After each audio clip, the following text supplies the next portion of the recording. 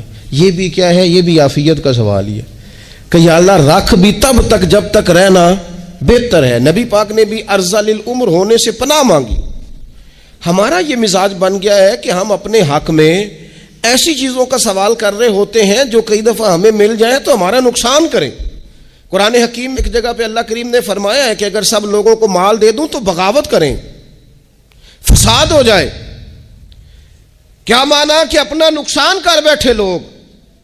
ہم اپنے مالک کی بارگاہ میں بعض ایسی چیزوں کے سوالی ہیں کہ جو ہمارے لیے ٹھیک نہیں ہے، ہمیں اس کے کرم پر چھوڑنا ہے، اس سے عافیت مانگنی۔ اور بعض لوگ، چونکہ میں کہہ چکا ہوں شروع میں کہ ہماری دینی روحانی تربیت نہیں ہوتی، اور ہم کہیں سے باقاعدہ اسباق لینے کے قائل ہی نہیں ہوتے، پوری تربیت کا ہمارا مزاج نہیں ہوتا، اپنی عقل اور اپنا شعور اور اپنے حساب سے ہم زندگی کو بتانا چاہتے ہیں۔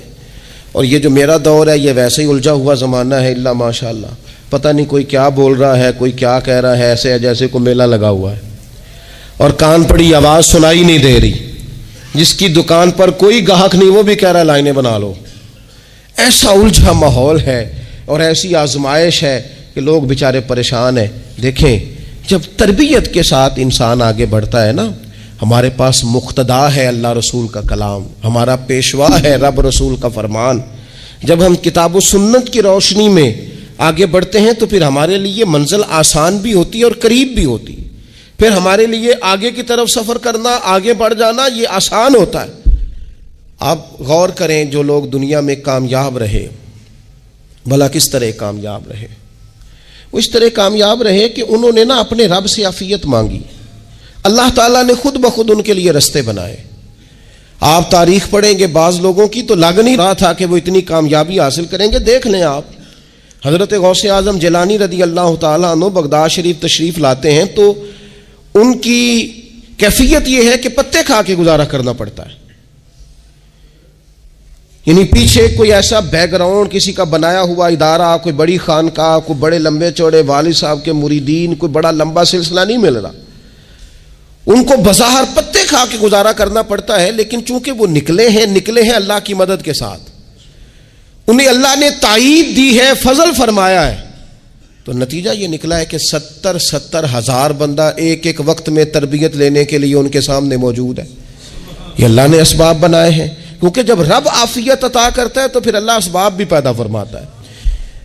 ہمارا ذہن تو تھک جاتا ہے سیاست کرتے کرتے، ہم تو جناب پوری ترتیب سے ہمیں سلیقہ آتا ہے کس طرح کر کے کس بندے کو کیسے قائل کرنا ہے، پورے طور پر ہم وہ ساری زندگی سیاست کرتے رہتے ہیں۔ وہ خاندانوں میں بھی چلتی ہے، گلی محلے میں بھی چلتی ہے، دوستوں میں بھی چلتی ہے، اور بعد میں پتہ چلتا ہے کہ یہ پتے کھیل کون رہا تھا، اصل میں صلح کرانے والا تھا کہ لڑائی کرانے والا تھا، یہ سب کا خیر خواہ تھا، یا سب کی ذہن کے اندر فطور کی آمیزش ہی اس شخص کی وجہ سے تھی۔ ہم چونکہ وہ خاص عافیت اللہ سے نہیں مانگتے، ہماری مخصوص سیاست ہوتی ہے سبھی کو راضی رکھو، اس کا نتیجہ یہ نکلتا ہے کہ ایک ٹائم آتا ہے کوئی بھی راضی نہیں رہتا۔ ہم اگر اپنے مالک کی طرف رجحان کریں اور اللہ نے جو ہمیں شعور دیا ہے اس شعور کو لے کر اللہ کی بارگاہ کی طرف بڑھیں، آپ یقین کریں اعلیٰ حضرت بریلوی رحمۃ اللہ علیہ کی کتابیں ہیں، ایک ایک کتاب پر پی ایچ ڈی ہو رہی ہے، اور انہوں نے 150 سال پہلے بیٹھ کر جو کچھ لکھا تھا بین ہی لفظ بلفظ اس کی ضرورت آج محسوس ہو رہی ہے اور آنے والے وقت میں بڑھ رہی ہے، لیکن ان کے پاس کوئی ٹیم نہیں تھی، 50 لوگ نہیں تھے جو ان کے پاس بیٹھ کے لکھواتے، اپنا پریس نہیں تھا، ایسے لوگ نہیں تھے کہ جن کو پتا ہوتا کہ کتاب ہم کل چھاپیں گے اور اتنے فیصد یہ مارکیٹ میں نکل بھی جائے گی، ایسا کچھ نہیں تھا۔ کیا تھا؟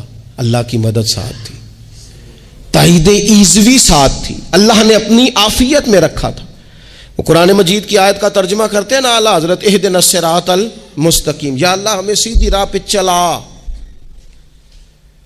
بہت سارے مفسرین نے کہا اے اللہ ہمیں سیدھا راستہ دکھا. فرماتے ہیں اے اللہ ہمیں سیدھی راہ پر چلا. تو کسی نے کہا حضور یہ چلا اور دکھا میں کیا فرق ہے؟ فرمانے لگے دکھانے کا مطلب یہ ہوتا ہے کہ کسی نے پوچھا میں نے گجرانوالہ جانا ہے تو دکھانا یہ ہے کہ اسے کہا یہاں سے باہر نکلو, روڈ پہ چڑھ جاؤ, سیدھے جاؤ گے, ایک پول آئے گا اسے کراس کرنا, نیچے اترنا, وہاں سے شہر شروع ہو جائے گا. پھر اس نے اگر کوئی اندرونی جگہ شہر کی پوچھ لی تو اس کو کہا کہ رائٹ ہو جانا, پھر لیفٹ ہو جانا, پھر آگے کسی سے مزید. یہ ہے راستہ دکھانا اور ایک ہے چلانا. اس نے کہا میں نے گجرانوالہ جانا ہے تو اس نے کہا ساتھ بیٹھنا میری گاڑی پہ, جہاں تو نے جانا ہے میں چھوڑ کے آتا ہوں. یہ راستے پہ چلانا ہے, یہ مقام تفکر ہے. آپ اس پر غور فرمائیں گے. کہتے ہیں یا اللہ تو ہمیں راستہ دکھائے گا اور دکھاتا ہے, لیکن چاروں جانب شیطان بھی تو بیٹھا ہے نا, فتنے بھی تو ہے نا. تو اگر تیری رحمت ساتھ ساتھ رہے, مانا کہ محبت کے سفر میں ہر گام پہ 100 مشکل ہے, لیکن یہ سفر آسان بھی ہے اگر ساتھ تمہارا ہو جائے. اگر تو ساتھ چلے تو پھر یہ سفر مشکل. وہ ہارون رشید نا اپنے محل کی چھت پہ ٹہل رہا تھا, سب سے اوپر والے چوارے پر. نیچے سے حضرت بہلول دانا گزر رہے تھے, اوپر اس کے ساتھ سپاہی بھی تھے, گن مین بھی تھے. اس نے کہا یہ بابا تو ذرا اوپر اٹھاؤ. انہوں نے ایک ڈولی, ایک ٹوکری سمجھ لیں, اس کو رسیاں باندھ کے نیچے پھینکا. نیچے جو سپاہی تھے ان کو کہا کہ یہ بابا جی کو پکڑ کے اس میں بٹھاؤ. انہوں نے جبرن تھاما بابا جی کو, اس میں ڈالا, اوپر والوں نے کھینچ لیا. 2-3 منٹ لگے. ہارون رشید کے سامنے حضرت بہلول دانا پہنچ گئے تو تھوڑے ناراض بھی ہوئے کہ یہ کوئی طریقہ تو نہیں نا بلانے کا. ملاقات ہوئی تو کہا کیوں بلایا؟ کہنے لگا ایک مسئلہ پوچھنا تھا. فرمانے لگے بادشاہ ہے نا, تیرے مسئلے پوچھنے کا بھی اپنا ہی انداز ہے, پوچھ مسئلہ. کہنے لگا بابا پوچھنا تھا کہ آپ اللہ تک کیسے پہنچے؟ حضرت بہلول دانا چپ کر گئے. 2-4 منٹ کے بعد کہنے لگے جس طرح ابھی زمین سے تیرے تک نہیں پہنچا, بالکل اسی طرح پہنچ گیا اور رب کریم کی بارگاہ تک. اور وہ بھی جو اس نے کرم فرمایا ہے, ورنہ میں تو نہیں سمجھتا کہ میں پہنچ گیا ہوں, وہ بھی اگر تیری خوش گمانی ہے. ہارون رشید کہنے لگا مجھے سمجھ نہیں آئی. فرمانے لگے تو بادشاہ جو ہے اتنی جلدی کیسے سمجھ میں آئے گی تجھے بات؟ فرمانے لگے اگر میں تجھ سے ملنا چاہتا نا تو میں ایک درخواست لکھتا, پھر کسی وزیر سے سفارشی سائن کراتا, پھر وہ جمع کراتا, پھر مجھے ٹائم ملتا کہ فلاں دن فلاں تاریخ فلاں ٹائم آ جانا, پھر آ کے میں لائن میں لگتا. پھر بھی تو بادشاہ ہے, تیرا موڈ بنتا ملنے کا کہ نہ بنتا. جب میں چاہتا تو پتہ نہیں کتنا ٹائم لگ جاتا, جب تو نے چاہا ہے نا تو 1 منٹ بھی نہیں لگا. فرمانے لگے میں نے دعویٰ ہی نہیں کیا کہ میں جد و جہد کر کے پہنچوں گا, میں نے تو رب کی بارگاہ میں عاجزی کی ہے, پھر رب نے ہی کرم فرمایا ہے, اسی نے مہربانی کی ہے. مانا کہ محبت کے سفر میں ہر گام پہ 100 مشکل ہے, لیکن یہ سفر آسان بھی ہے اگر ساتھ تمہارا ہو جائے. اس کے کرم کا ساتھ رہا ہے, اس سے عافیت مانگی ہے, اپنے آپ کو اس کے سپرد کیا ہے تو اس نے کرم کر دیا. جب تک یہ مزاج نہیں ہم بناتے کہ مالک سے عافیت کا سوال کریں, اپنے آپ کو اپنے رب کے حوالے کر دیں, اس کی رحمتوں کے سپرد کر دیں, اتنی دیر تک زندگی میں ٹھہراؤ نہیں آتا, قرار نہیں آتا. مشکات میں موجود ہے, اللہ کے پیارے رسول صلی اللہ تعالی علیہ وسلم تیمارداری کے لیے گئے تو صحابہ کرام فرماتے ہیں وہ بندہ نا اتنا پتلا نحیف اور لاغر ہو گیا تھا جس طرح چڑیا کا بچہ ہوتا ہے, کمزوری ضعف طاری تھا. تو محبوب کریم نے اسے دیکھا تو بڑے کریمانہ انداز میں کریم فرمانے لگے تو کوئی دعا نہیں مانگتا, تو عافیت نہیں مانگتا اللہ سے؟ عرض کی یا رسول اللہ صلی اللہ تعالی علیہ وسلم, میں نے اپنے رب کی بارگاہ میں عرض کی ہے مالک قیامت کا عذاب بڑا سخت ہے, میں نہیں برداشت کر سکتا, تو نے اگر مجھے کوئی سزا دینی ہے تو یہی دے لے, قیامت کو نہ دینا. تو کہتے ہیں محبوب فرمانے لگے سبحان اللہ, او خدا کے بندے تو رب کی سزا دنیا میں بھی نہیں سہ سکتا, اللہ سے یہ بھی سوال نہ کر, تو رب سے کہہ ربنا آتنا فی الدنیا حسنۃ وفی الآخرۃ حسنۃ وقنا عذاب النار. تو رب سے دنیا میں بھی حسنہ مانگ, بھلائی مانگ, تو آخرت کے لیے بھی بھلائی مانگ, تو اس سے عافیت کا سوال کر. تو نے یہ سوال کیوں کیا؟ عرض کی یا رسول اللہ کرم ہو گیا ہے, مجھے سمجھ آ گئی ہے, اب میں اسی طرح ہی کروں گا. عزیز دوستو ہم کہاں سہ سکتے ہیں, ہم دنیا میں رب کی سزا ہم نہیں سہ سکتے, ہم کمزور ہیں تو گرمی نہیں سہ سکتے, شدید سردی نہیں سہ سکتے, شدت کی بھوک لوگ نہیں سہ سکتے, کوئی آزمائش نہیں سہ سکتے. وہ جو لوگ بعض اوقات کہہ دیتے ہیں نا جی فلاں چیز ہمارے اعمال کا نتیجہ ہے، تو میں کیا کرتا ہوں، نہ کو یار ہم تو یہ بھی نہیں سہ سکتے، ہم کہاں برداشت کر سکتے ہیں، ہمیں تو وہ معاف ہی فرمائے، ہم حساب والے ہے ہی نہیں، ہم تو صرف معافی والے ہیں۔ ہم سے نہ حساب پوچھے، اس نے حساب پوچھا تو پھر تو بڑی مشکل ہو جائے گی، اگر اس نے حساب پوچھا تو بڑی رسوائی ہو جائے گی، اگر حساب پوچھا تو مشکلات سامنے دکھائی دینے لگ جائیں گی۔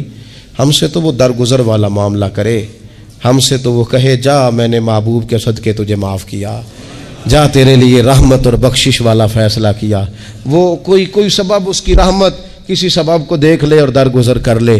تو آج کی پوری گفتگو میں آج آپ کو بڑی ذمہ داری سے یہ گزارش کر رہا ہوں، اللہ سے عافیت مانگے، ہر وقت عافیت مانگے۔ میری سالوں سے روٹین ہے، میں دعا مانگتا ہوں اللہم انا نسألک العفو والعافیت فی الدین والدنیا والآخرہ، اور یہ خاموش تبلیغ ہوتی رہی، میں مانگتا رہا، کئی بچوں کو ویسے یاد ہو گئی، اس کو یاد کر لیں، اللہ سے عافیت مانگے، دین میں، دنیا میں، آخرت میں، اس کو اپنا مزاج بنائیں۔ اللہ تبارک و تعالی ہم سب کو عافیت